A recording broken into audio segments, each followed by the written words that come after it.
there's constantly things being updated, and we were talking at the top of the show how guidelines are loosening. I mean, it's just one thing after another, and it's not just for one type of loan program.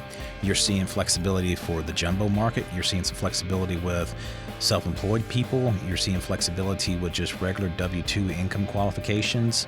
I mean, it's just slowly but surely things are loosening. But again, I don't want to insinuate that mortgages aren't being written, that more money is not available. I mean, it is there. All you got to do is get with a good, solid loan officer that knows what they're doing, and they'll put you on the loan, and they'll get you taken care of. I mean, there's no ifs, ands, buts about that.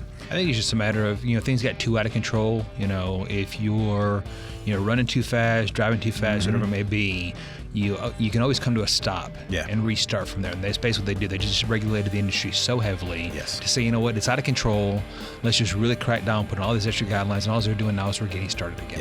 We're getting rolling again. The money was always there. They just had to kind of get it back into control. Yeah.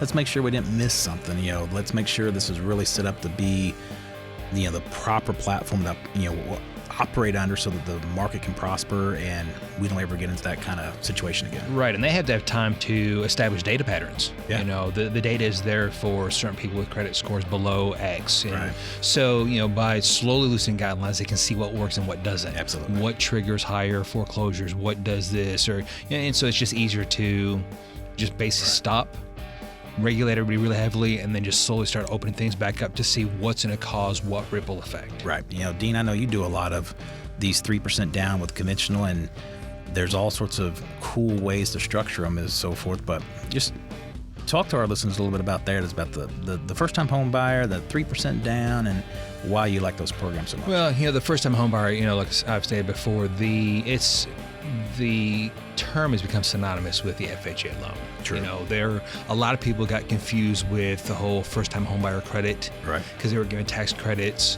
back in the day, but that was just to help try and sell some of these houses that banks were sitting on, stimulate our economy. It's become synonymous with the FHA loan just because it's the most lenient. Right. You have to have the least amount of credit. You have to have one of the lowest credit scores.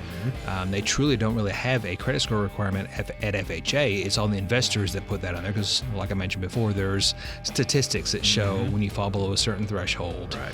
And then, as you mentioned, some of the programs, the 3% down programs, will be required to take a class because some people will have a lot of credit cards, they'll have car payments, they've got great credit, they've got longevity, but they've never really had to pay a mortgage. Right.